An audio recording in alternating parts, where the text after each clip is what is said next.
Good morning, 5th class. Here is 4th part of chapter 9, our food. In this video, we will talk about spoilage of food. Food is the main source of energy for living beings. जो food है, जो खाना है, वो सभी सजीव वस्तुओं के लिए एक एनर्जी का जो है मेन सोर्स है, साधन है. It consists of essential compounds such as protein, minerals, vitamins and carbohydrates. और इसमें सभी तरह के, चाहे वो प्रोटीन है, मिनरल्स है, विटामिन, कार्बोहाइड्रेट्स, हर तरह के जो है पोषक तत्व जो हैं बहुत ही ज़्यादा ज़रूरी हैं. Different kinds of food source like fruits, fruit juice, meals, bread and undergo spoilage in different ways and in different period of time. और धीरे धीरे क्या होते हैं कि भोजन के जो स्रोत है, जैसे कि फल हो गए, फलों के रस हो गए, या भोजन, ब्रेड आदि को अलग अलग तरीक़ों से अलग अलग समय पर जो है वो बिगड़ भी जाते हैं, यानी कि ख़राब हो जाते हैं. This condition of food create many contaminating disease like cholera, diarrhoea, fever, malaria and common cold. और इसी वजह से हम वो ख़राब जब भोजन खा लेते हैं, यानी कि उस ख़राब भोजन में कौन कौन सी डिसीज़ जो हैं शामिल हो जाती हैं, जैसे कि कोलरा हो गई, डायरिया जो पेट खराब हमारे होते हैं वो हो गई, हैज़ा हो गया, फीवर बुखार हो गया, हमें मलेरिया हो गया, या कॉमन कोल्ड या जुकाम भी हो सकता है. इस तरह की हम बीमारियों से जो है प्रभावित हो सकते हैं. Food spoilage can be defined as the contamination of the food with harmful microorganisms such as bacteria, fungi and toxic chemicals. Food spoilage can be detected easily as the texture, flavor and nutrition value of is alerted. अब क्या है कि food spoilers जो spoiler food को पहचान सकते हैं. Now preservation of food.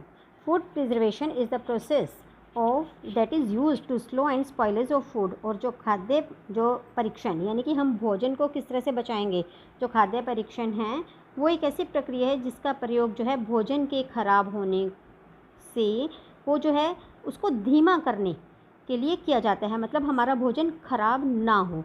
To preserve food for a long period different method are used. और इसके लिए क्या है कि विभिन्न तरीक़ों का उपयोग जो है किया जा सकता है. Let us study a few of them. आओ इसके बारे में हम कुछ आपको बताते हैं, इसके बारे में हम जानकारी.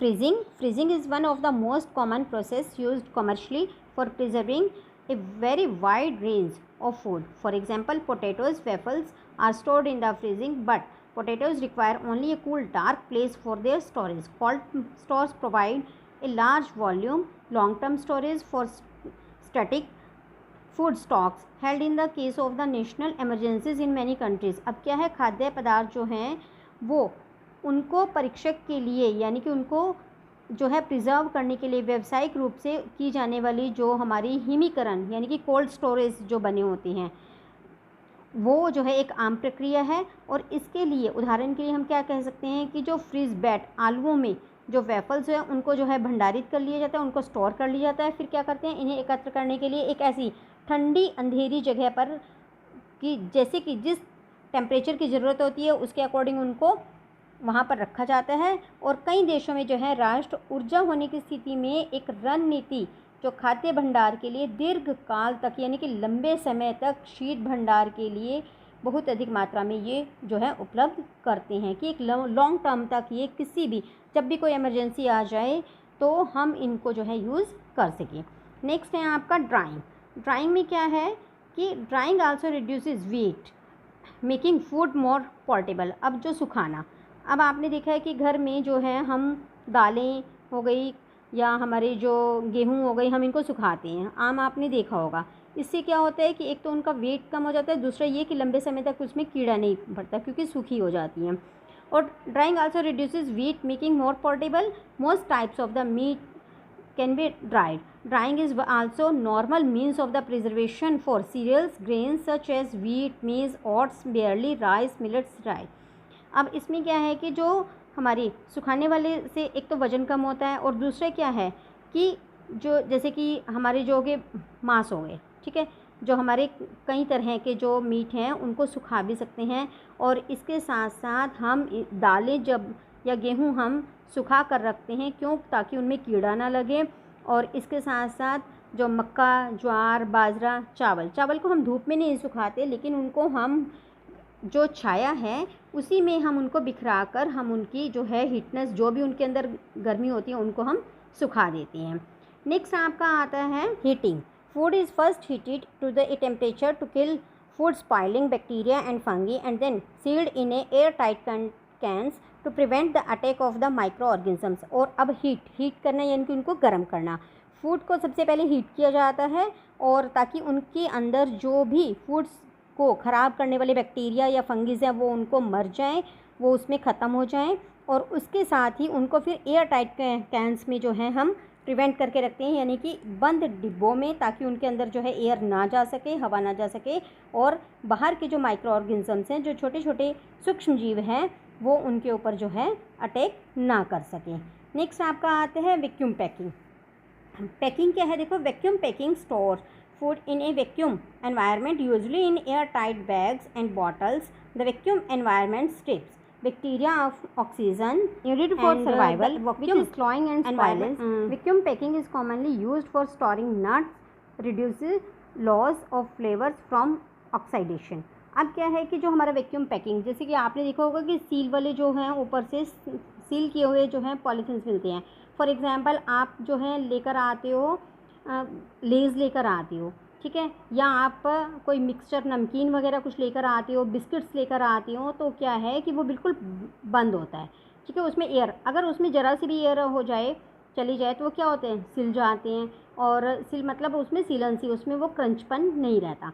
इसी तरह से उन्हों जो है वो एयर टाइट बैग्स होते हैं या बॉटल्स होती हैं जिसमें ये जो है पैकिंग की होती है। और जो वैक्यूम एनवायरनमेंट स्ट्रिप्स हैं, बैक्टीरिया और जो हमारे ऑक्सीजन के जो बैक्टीरियाज होते हैं जो कि धीरे धीरे फूड को स्पॉइल करते हैं, उनसे बचाता है। वैक्यूम पैकिंग जो है कॉमनली किसको स्टोर करने के लिए होता है, नट्स को, यानी कि जो हमारे अखरोट हो गए या हमारे जो ड्राई फ्रूट्स हो गए या काजू बादाम पिस्ता, तो इस तरह से, ताकि ये इनके अंदर जो आपको पहले भी मैंने बताया कि क्रंची जो है वो ख़त्म नहीं होनी चाहिए और फ्रेश हमें लगना चाहिए। तो इसके लिए क्या होती है, वैक्यूम पैकिंग की जाती है। या तो वो पॉलीथीन्स के ऊपर जो है टाइट एयर टाइट वाली जो स्ट्रिप लगी होती है ताकि उसमें लॉक भी लग सके, या एयर टाइट जो है कैंस होते हैं या बॉटल्स होती हैं। नेक्स्ट है आपका using preservatives. Certain substance like sugar, salt, vinegar, oil and certain chemical like sodium metabisulphite added to preserve the food, they are known as a preservative. और जो हमारे चीनी, नमक, सिरका, तेल, सोडियम और कुछ ऐसे रसायन जो हैं, अगर हम उनको मिलाकर किसी भोजन को बनाएं, किसी भी खाने वाली चीज़ को बनाएं, तो इसे लंबे समय तक हम जो है प्रिजर्व कर सकते हैं। आपके घर में इसका मेन एग्जाम्पल क्या है, अचार। आप ये देखो कि अचार जो है कई साल जो है वो ख़राब नहीं होता, ठीक है। और लेकिन ये उचित मात्रा में डालना चाहिए, एक लिमिट की मात्रा में ही। अगर हम अधिक डालेंगे तो भी ख़राब होने का डर है, और अगर कम होगा तो तब भी। भोजन को सुरक्षित रखने के लिए जो है इसमें सोडियम या मेटाबाइसल्फेट है, इस तरह के जो है हम केमिकल्स को ऐड कर सकते हैं, और ये जो है संरक्षक के रूप में जो है जाना जाता है। A large amount of diets in of the dust in we should store cereals, pulses, spices in clean, dry and air tight containers. और एक लार्ज अमाउंट में जो है हम, बहुत बड़े अमाउंट में हम जो है अपने दालों को, हम अपने मसालों को, हम अपने अनाजों को जो है सुखाकर जो है साफ़ जगह साफ़ करके हम सुरक्षित जो है एयर टाइट कंटेनर्स में रख सकते हैं। We should also store fruits and vegetables in a refrigerator और in a cool and dry place. Home is actually dead skin. और इसके साथ साथ हम जो है फल और सब्जियों को अपने रेफ्रिजरेटर मतलब फ्रिज में या किसी भी ठंडे या सूखे स्थान पर जो है स्टोर करना चाहिए। और घर जो है वास्तव में एक जो है हमारा जो डेड स्किन यानी कि मृत त्वचा के रूप में जो है काम करता है। अब आप देखो कि हमारे जो ऑनियन हैं, अगर हम ऑनियन को बाहर अंदर फ्रिज में रखेंगे स्मेल हो जाएगी, तो इसके लिए हमें बाहर ड्राई प्लेस पर ही रखना इसको बहुत ज़्यादा ज़रूरी है। लेकिन कुछ वेजिटेबल्स जैसे कि मशरूम हो गई, तो इसके लिए फ्रोज़न एरिया ही इसके लिए बहुत ज़्यादा ज़रूरी है। तो आज हमने इस वीडियो में आपको बताया कि हम फूड को स्पॉइल होने से किस तरह से बचा सकते हैं और इसे लंबे समय तक हम रख सकते हैं। Thank you, have a nice day.